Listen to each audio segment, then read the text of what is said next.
ఇక జూబ్లీస్ లో బీఆర్ఎస్ ప్రచార జోరు కొనసాగుతుంది. ఇక బీఆర్ఎస్ అభ్యర్థి మాగంటి సునీత గోపీనాథ్ కు మద్దతుగా బీఆర్ఎస్ శ్రేణులు ఇంటింటికి ప్రచారం చేస్తున్నారు. ఇక యూసుఫ్గూడ డివిజన్ వెంకటగిరిలో బీఆర్ఎస్ నాయకులు శుభప్రద్ పటేల్, బాలరాజు యాదవ్ గడప గడపకు తిరుగుతూ ఓట్లను అభ్యర్థించారు.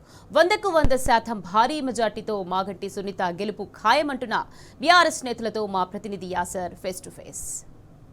బీఆర్ఎస్ ప్రచారంతో జూబ్లీహిల్స్ నియోజకం మారుమోగుతుంది. ఏ గల్లీ చూసినా, ఏ డివిజన్ చూసినా బీఆర్ఎస్ ప్రచారం అయితే నడుస్తుంది. బీఆర్ఎస్ అభ్యర్థి మాగంటి సునీత లక్ష్యంగా బీఆర్ఎస్ నేతలు ప్రచారం నిర్వహిస్తున్నారు. ప్రస్తుతం యూసుఫ్గూడ డివిజన్లో వెంకటగిరిలో బీఆర్ఎస్ నేతలు ప్రచారం నిర్వహిస్తున్నారు. ప్రస్తుతం మనతో బీఆర్ఎస్ స్థానిక నేతలు ఉన్నారు. సార్ చెప్పండి, బీఆర్ఎస్ ప్రచారం ఎట్లా జరుగుతుంది? ప్రజల నుంచి ఏ విధంగా స్పందన వస్తుంది? ప్రజల నుంచి 10 రోజులు తిరుగుతూ ఉన్నాం. బ్రహ్మాండమైనటువంటి స్పందన వస్తుంది. ఏ ఇంటికి పోయినా, ఏ అమ్మని అడిగినా, ఏ అవ్వని అడిగినా, ఏ అన్నని అడిగినా, ఏ తమ్ముని అడిగినా మేము కేసీఆర్ కారు గుర్తు అని మారిమోగిపోతుంది. ఇక వేరే ఆలోచన లేదు. ఇంతకుముందు గతంలో పొరపాటున కొన్ని ఓట్లు కాంగ్రెస్ పార్టీకి వేసి మేము మోసపోయినాం. వాళ్ళు చెప్పి చాలా హామీలు ఇచ్చినారు. ఆ మాటలకు మోసపోయినాం తప్ప హామీలు నెరవేరతం లేవు. కేసీఆర్ గారు ఏదైతే చెప్పిందో, ఎంత కష్టపడి తెలంగాణ రాష్ట్రం తీసుకొచ్చిర్రో వారు చెప్పినవన్నీ కూడా నెరవేర్చినారు. కానీ ఈసారి తప్పకుండా కేసీఆర్కే రావాలి, కేసీఆర్కే వేస్తామని చెప్పడం జరుగుతుంది. ఈ జూబ్లీహిల్స్ వెంకటగిరి కాలనీలో యూసుఫ్గూడ డివిజన్లో నేను అనుకుంటాను దాదాపు వేల మెజార్టీతోటి మనం మాగంటి సునీత గారిని గెలిపిస్తేందుకు ప్రజలు సిద్ధంగా ఉన్నారు. తిరగబడుతున్నారు. మంత్రులు వచ్చినా, వాళ్ళ కార్యకర్తలు వచ్చినా ఇంటి నుంచి బయటికి వెళ్ళగొట్టే పరిస్థితి. వాళ్ళు కాంగ్రెస్ వాళ్ళు ఏం ముఖం పెట్టుకొని తిరుగుతున్నారని చెప్పి ప్రతి మహిళ, ప్రతి ఒక్కరు అడగడం జరుగుతుంది. మనతో పాటు బీఆర్ఎస్ రాష్ట్ర నాయకులు శుభప్రద్ పటేల్ గారు ఉన్నారు. సార్ చెప్పండి, మీరు ఇంటింటికి తిరుగుతున్నారు, ప్రతి గడప గడప తడుతున్నారు. ప్రజల నుంచి ఏ విధంగా స్పందన వస్తుంది? ఏ ఎజెండాతో మీరు ప్రజల ముందుకు వెళ్తున్నారు? ఈరోజు డెఫినెట్గా బీఆర్ఎస్ పార్టీ గత 10 సంవత్సరాల్లో కేసీఆర్ గారి హయాంలో ఏదైతే సంక్షేమం కావచ్చు, అభివృద్ధి కావచ్చు, ముఖ్యంగా హైదరాబాద్లో ఎంప్లాయ్మెంట్ జనరేషన్ కావచ్చు, ఇవన్నీ కూడా బ్రహ్మాండంగా జరిగింది. ఈరోజు ఇక్కడ ఉండేటటువంటి వాళ్ళంతా కూడా చాలా మంది లేబరర్స్, అదేవిధంగా కొంతమంది బిజినెస్ మ్యాన్స్, వాళ్ళందరూ కూడా మేము కిరాణ్ షాప్లో అడిగితే మా బిజినెస్ 50% పడిపోయిందని చెప్తున్నారు. అదేవిధంగా ప్లంబర్స్, నిన్న ఒరిస్సాకు సంబంధించినటువంటి ప్లంబర్స్ అసోసియేషన్ వాళ్ళ మీటింగ్ పెడితే వాళ్ళు కూడా చెప్తున్నారు, మాకు ప్లంబింగ్ పనే తగ్గిపోయింది, మా బిజినెస్, మా ఉపాధి అంతా కూడా తగ్గిపోయినటువంటి పరిస్థితి, నెలలో మాకు 10 రోజులే ఉపాధి దొరుకుతున్నటువంటి పరిస్థితి కనిపిస్తుంది.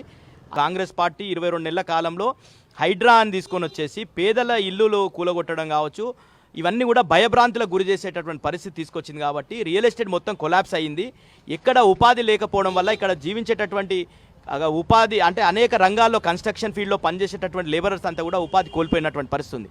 అదేవిధంగా సంక్షేమంలో గతంలో వాళ్ళు చెప్తున్నది ఏంది, మొన్న రేవంత్ రెడ్డి గారు వచ్చి ఏం చెప్పిండు అంటే జూబ్లీహిల్స్కి మేము 200 యూనిట్లు ఫ్రీగా ఇస్తున్నాం అన్నాడు. అదేవిధంగా 500 సిలిండర్ ఇస్తున్నాను. అవన్నీ కూడా ఉత్తి బూటకం. గతంలో ఏ విధంగా ఉండే, మున్సిపల్ అడ్మినిస్ట్రేషన్ శాఖ మంత్రిగా కేటీఆర్ గారు స్ట్రిక్ట్ మానిటరింగ్ చేసి ఎక్కడికక్కడ సీపేజ్ని కావచ్చు, డ్రైనేజ్ సిస్టాన్ని కావచ్చు మానిటర్ చేస్తూ మంచిగా ఉండేటటువంటి కాలనీలని పరిశుభ్రంగా ఉండేటటువంటి విధంగా కేటీఆర్ గారు కృషి చేసిండు. ఈరోజు రేవంత్ రెడ్డి గారి పాలన పడికేసింది. ఎవరు తీసేటటువంటి పరిస్థితి లేదు. బస్తీ దవాఖానకు పోయినాం మేము. బస్తీ దవాఖానకు పోతే అక్కడ మెడిసిన్స్ గతంలో 108 రకాల మెడిసిన్స్ అందుబాటులో ఉండే, ఈరోజు 50 రకాలు కూడా లేనటువంటి పరిస్థితి.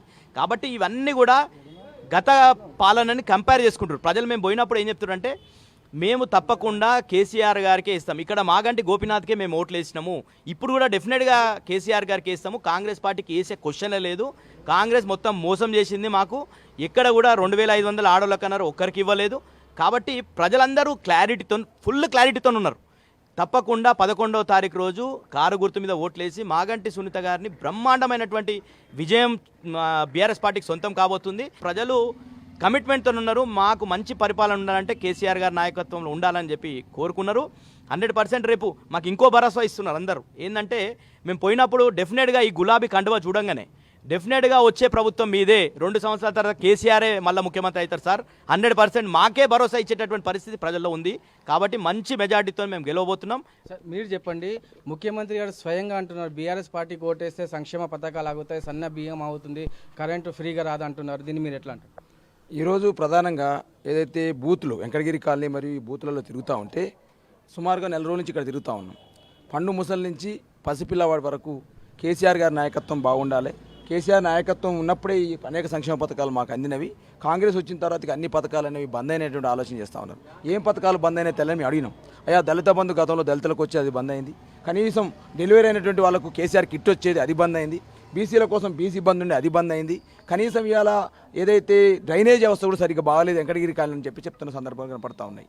కాబట్టి ఇవాళ 100% ఇవాళ కేటీఆర్ గారి రోడ్ షోలకు తరలి వస్తున్న జనాన్ని చూసి, ఆ కేటీఆర్ రోడ్ షోలో యువత స్పందన చూసి, అదేవిధంగా మహిళల స్పందన చూసి డెఫినెట్గా కారు గెలవబోతా ఉంది. కారు జోరు జూబిలీ నుంచి మొదలవుతుంది, రేపు భవిష్యత్తుకు పునాదిగా అయినటువంటి ఆలోచన విధానం మాత్రం ఈ ప్రజలలో కనపడతా ఉంది. ఇక్కడ మాగంటి సునీత గారికి గెలిపిస్తామని చెప్పేసి వాళ్ళే ఎదురొచ్చి చెప్తున్న సందర్భం కనపడతా ఉంది. కాబట్టి ఇలా ముస్లిం మైనార్టీస్ కూడా, ఎందుకు ముస్లిం మైనార్టీస్ మాకేస్తారు తల్లి అని అన్నాం. అయ్యా షాదీ ముబారక్ ఇచ్చినారు, రంజాన్ తోఫా ఇచ్చినారు, అదే మా కోసం మైనార్టీ స్కూల్ పెట్టినారు. కాబట్టి మైనార్టీలో ఓటు బీఆర్ఎస్కి అని చెప్పి చెప్తున్న సందర్భం కనపడతా ఉంది. కాంగ్రెస్ మోసాలు, గతంలో కేసీఆర్ నాయకత్వంలో పురపాలక శాఖ మంత్రి మా పార్టీ వర్గం కేటీఆర్ నాయకత్వంలో జరిగిన అభివృద్ధి, మాగంటి గోపీనాథ్ గారితో ప్రజలతో ఉన్న సంబంధం, పుట్టెడు దుఃఖంతో ఉన్న కుటుంబానికి అండగా ఉండాలనే ఆలోచన ఇవాళ జూబ్లీ హిల్స్ కాన్ఫరెన్స్లో బీఆర్ఎస్ పార్టీ గెలుపుకు బాటలు వేస్తుందనే ఆశాభావం మాకున్నది. బ్రహ్మాండమైన మెజార్టీతో, గతంలో వచ్చిన మెజార్టీ కంటే బ్రహ్మాండమైన మెజార్టీతో వస్తుంది. జూబ్లీహిల్స్లో బీఆర్ఎస్ మరోసారి విజయం ఖాయమని స్థానిక నేతలతో పాటు బీఆర్ఎస్ నేతలు అంటున్నారు.